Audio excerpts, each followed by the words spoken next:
अखाड़ा में इस महायुद्ध पर हमारा कवरेज जारी है। न्यूज 18 इंडिया पर आपको बता दें कि पिछले सवा घंटे से यूक्रेन में रूस ने युद्ध विराम किया है, खासकर उन शहरों से जहां से आम नागरिकों को बाहर निकालने की बात की जा रही है। सुमी की अगर बात करें तो भारतीय नागरिक कम से कम 700 स्टूडेंट्स अभी भी वहां फंसे हुए हैं जिनको बाहर निकालने की बात हो रही है। लेकिन थोड़ी देर पहले ये खबर आई है कि खार्किव में रूस का फिर से हमला हुआ है। हमले के बाद खार्किव में तबाही हुई है। खार्किव में रूस का हमला कुछ 3 या 4 शहरों पर युद्ध विराम की बात कर रहा था रूस, लेकिन इस वक्त ये तबाही के नजारे आ रहे हैं। यूक्रेन का दावा है कि पिछले 12 दिनों में कम से कम 200 स्कूल्स को बर्बाद कर चुका है रूस अपने हवाई हमले से, अपने मिसाइल से। ये तबाही के नजारे हैं खार्किव पर, जिसको पूरी तरह से कब्जा करने के लिए पिछले 4 दिन से शिरकत कर रहा है रूस। और वहीं यूक्रेनी सेना और आम नागरिक डटकर उनका मुकाबला कर रहे हैं और उनके मंसूबों को नाकाम करने की कोशिश कर रहे हैं। अब से थोड़ी देर पहले ही खेरसन में भी रूस को बहुत बड़ा झटका लगा जब खेरसन के एयरफील्ड पर यूक्रेनी सेना ने दावा किया कि 30 रूसी विमानों को उन्होंने बर्बाद कर दिया है। अब ये तस्वीरें आप देखिए, हर तरफ मलबा ही मलबा है। खार्किव से अधिकांश लोग पलायन कर चुके हैं, बाहर निकल चुके हैं। पिछले 12 दिनों में यूक्रेन से कम 15 लाख लोग यूक्रेन छोड़कर आसपास के देशों में जाकर शरण ले चुके हैं।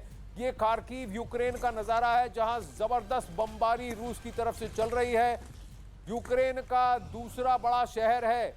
अब वहीं यूक्रेन सेना का बहुत बड़ा दावा कि रूस के 11,000 सैनिक मार गिराने का दावा कर रहा है। यूक्रेन रूस के 290 टैंक तबाह, 46 एयरक्राफ्ट तबाह, ये सब बड़े दावे यूक्रेन कर रहा है। 117 आर्टिलरी सिस्टम्स पूरी तरह से तबाह किए, 68 हेलीकॉप्टर तबाह करने का भी दावा कर रहा है यूक्रेन। ये कह रहा है यूक्रेन की हम भी लड़ रहे हैं, हम भी डट रहे हैं और रशिया को तकलीफ हो रही है, रशिया को नुकसान पहुंच रहा है। 1.5 लाख से ज्यादा सैनिक उतार चुका है व्लादिमीर पुतिन रूस के यूक्रेन में, जिसमें से 11,000 को मार गिराने का दावा कर रहा है यूक्रेन। रूस के 11,000 सैनिक मारने का दावा, रूस के 290 टैंक तबाह। 64 किलोमीटर लंबी लाइन थी जो कि सैटेलाइट इमेजेस ने कैप्चर किया, जिसमें टैंक ही टैंक भरे थे। उसमें से 290 टैंक्स बर्बाद किए, 117 आर्टिलरी सिस्टम। कुछ तस्वीरें हमने भी देखी जहां आर्टिलरी सिस्टम और गन्स बर्बाद किए हुए पड़े हुए थे। और ये भी दावा किया है कि कई सारे विमान, कम से कम 46 विमान भी बर्बाद किए। और एक बड़ी खबर कि लुहांस्क में अब एक बहुत बड़ा धमाका हुआ है। धमाके के बाद ऑयल डिपो में आग लगी है।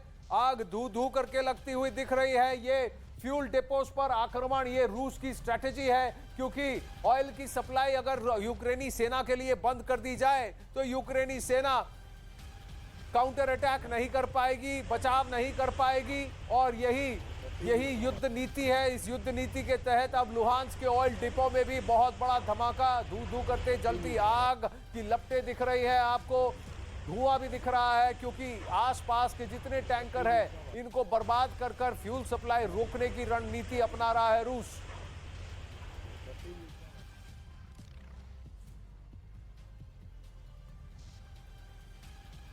यही रणनीति रूस ने अन्य शहरों में भी अपनाई कि जहां जहां बड़े ऑयल डिपोस हैं जो कि फ्यूल सप्लाई का काम करते हैं यूक्रेनी सेना के लिए, उसको दबा करने का काम कर रहा है रशियन एयरफोर्स। रूस अपने वायुसेना की मदद से, एयर स्ट्राइक्स और मिसाइल स्ट्राइक्स की मदद से यह काम कर रहा है। अब यूक्रेन को फाइटर जेट देने की बात कर रहा है। यूक्रेन को फाइटर जेट देने को कहा गया है। 17,000 एंटी टैंक हथियार भी देगा नेटो। तो अब नेटो डायरेक्टली नहीं लेकिन इनडायरेक्ट मदद करने के लिए तैयार हो गया है। अमेरिका की नेटो देशों को हरी झंडी है।